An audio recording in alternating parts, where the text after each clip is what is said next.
Hi, everybody. My name is Rob Abel. I'm of the IMS Global Learning Consortium, and welcome to our Learning Impact On Demand series. We're here to explore what we're learning about effective digital teaching and learning as a result of the accelerated movement to online, virtual, and distance education in this age of COVID-19 and beyond. Today, we have a 10-minute leadership interview on this topic, and we're very pleased to have with us Melissa Loble, who is the Chief Customer Experience Officer for Instructure, providers of the Canvas Learning Management System. Welcome, Melissa. Thank you for having me. It's great to be here. Yeah, thank you for doing it with us. What we'd like to hone in on here is basically what you're learning, from your seat in Canvas. We want to get your insights, and as this is an unprecedented time, acceleration of digital learning is rampant in both K-12 and higher ed. Some I'm sure is being done well, some perhaps not as well, and the full spectrum in between. So the impact of COVID-19, we believe, will be with us for some time. And from your vantage point, we'd like to hear what you are learning right now and how you think things may be different going forward. So let's start out with what do you believe we've learned sort of so far in terms of the very, very rapid acceleration to full scale online in both K-12 and higher ed? Yeah, that's a great question. It's definitely been rapid, and we're experiencing that with Canvas for sure. One of the things I think that we've learned very quickly is we cannot assume all learners have access to online environments. That is in particularly important in the K-12 space, although we're seeing this in higher education as well. While we've had solid online learning programs at many institutions and districts, they haven't been spread uniformly across the learning population in those organizations. And so we're seeing pretty significant challenges for learners that have never learned online, for teachers that have never taught online, and even for systems that have never managed the volume of learners that we're now seeing all at the same time. So I think it's given us a moment to pause on access and how can we ensure that just at the very simple nature of our systems are accessible, and that our learners and our teachers and our parents even understand how to access those systems in order to support a fully online learning environment. Right. So that's almost like preparedness, right? Being in some ways, if those who have scaled digital more in the past for whatever reason are a little bit better prepared right now than the others. Absolutely. It's about preparedness from a couple of angles. One, just making sure you have systems in place that are ready to support what you're doing. The second angle is really, do you have good methods of communication out to your populations? How are you helping those teachers and students and parents understand how to use your online learning environment?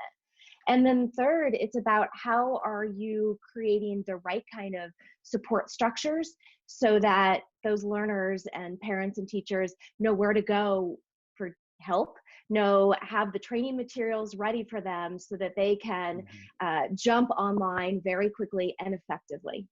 I see. Now, how about the upcoming fall or even in the summer, back to school? We're going to see some very mixed modalities, I would expect, in terms of things being done differently. Are you looking ahead to that? What are you thinking is going to happen and what people need to be ready for? Yeah, looking ahead to fall is interesting because I'm not sure how prepared institutions and districts are yet.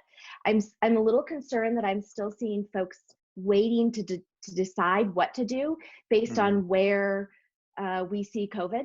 And that makes me nervous because back to the preparedness conversation, now is the time to make sure that experience, and however you want to define it, whether it's a hybrid learning experience, whether everybody's going to be online, whether certain components of your academic experience are going to be online, whatever an institution or organization chooses, they need to be preparing now for that because we need to have the right communications, because we need to make sure everyone can access it, because we need to make sure there's the right support structures in place.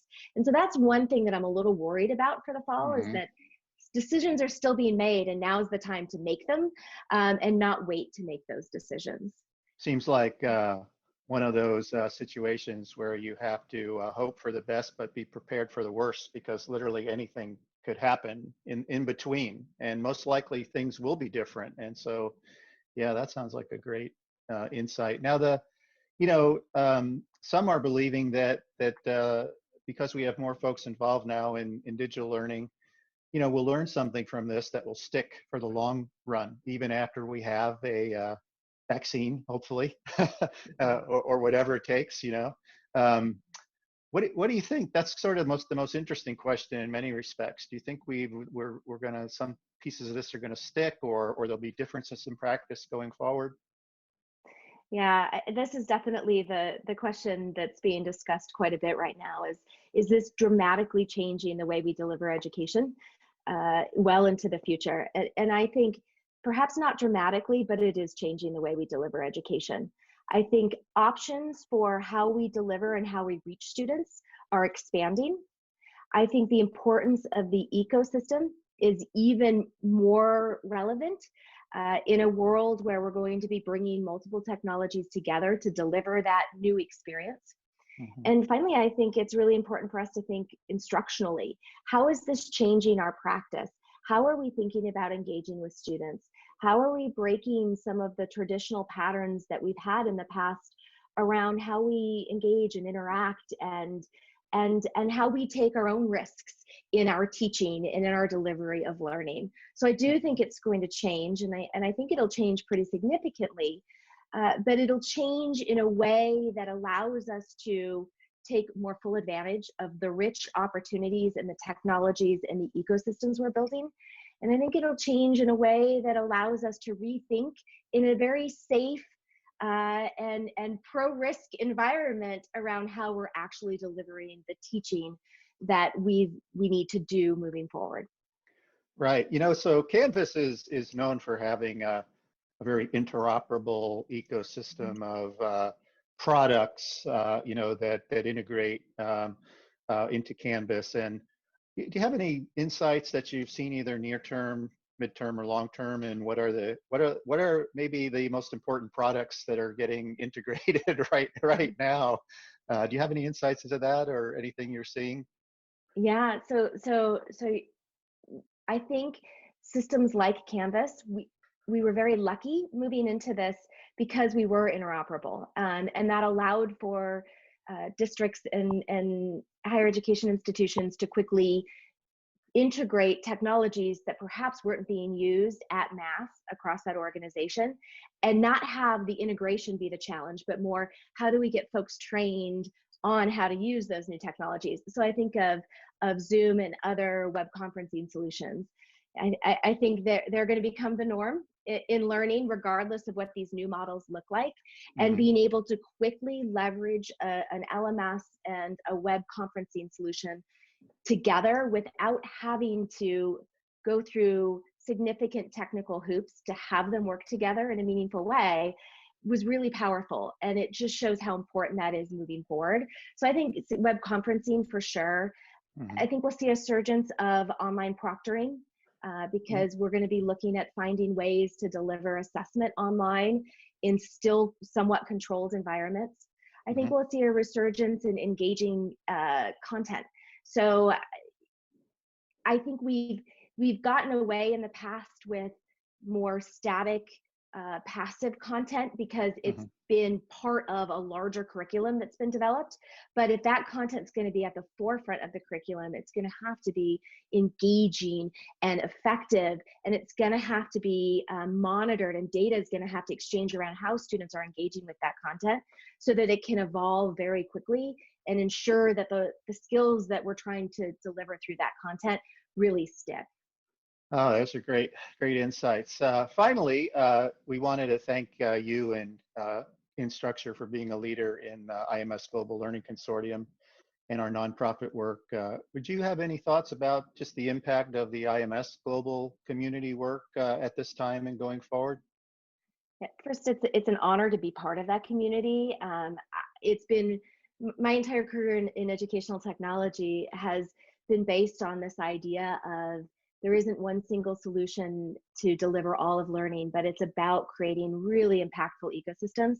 And I all of the work that IMS has done to date is what actually allowed us to be more effective in crisis situations like this, because there was such a foundation of interoperability already out there for those solutions that have chosen to take advantage of that. So that's exciting. I think it brought us to where we are today. And I think this will just push forward standards even more, and the importance of standards, and then the importance of interoperability frameworks that are that IMS is focused on, because the nature of learning will be dynamic, and it will involve multiple technologies and significant data flow among those technologies. And so we need those frameworks and we need those standards. So I think the work will be even more relevant, and I'm hopeful that it'll surface the importance of that work to folks that maybe don't know that much about it, but suddenly are put in a position where they're crafting this new learning experience. And so I think that's really exciting, and continuing down that path will just help us not only in our current crisis, but think about how we work and how we deliver the right kind of innovative online experience. That's great. Thank you, Melissa, for your insights, and thanks to our viewers for tuning in. We look forward to seeing you back here for more in this series on highly effective digital teaching and learning. This is Rob Abel saying bye for now, and let's keep the learning going.